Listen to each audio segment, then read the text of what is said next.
ঈদুল আজহা, কুরবানি।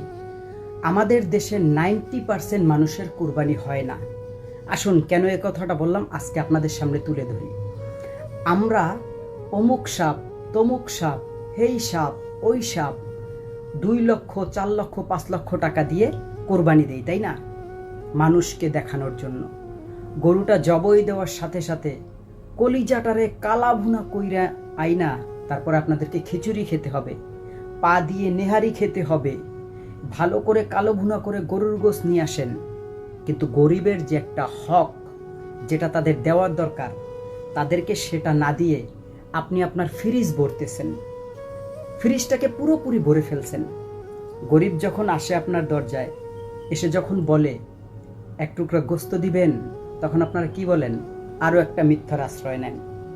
তাদেরকে দিবেন না বিধায় বলেন গরুর গোশত দেয়া শেষ। আজকে আপনি ফ্রিজ বললেন গরুর গোশত দিয়ে, কালকে সকালে যদি আপনি ঘুম থেকে না ওঠেন, ওই গরুর গোশত দিয়ে আপনার নামে দোয়া পড়ানো হবে, সেই দোয়াটাও কবুল হবে না।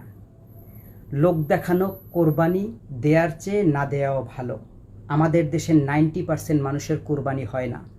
আগে আপনি জানেন আল্লাহ তাআলা কিভাবে কোরবানিটাকে হালাল করছে, কিভাবে করলে আপনার কোরবানি হবে, সেটা জেনে কোরবানি দেন। লোক দেখানো কোরবানি দিয়ে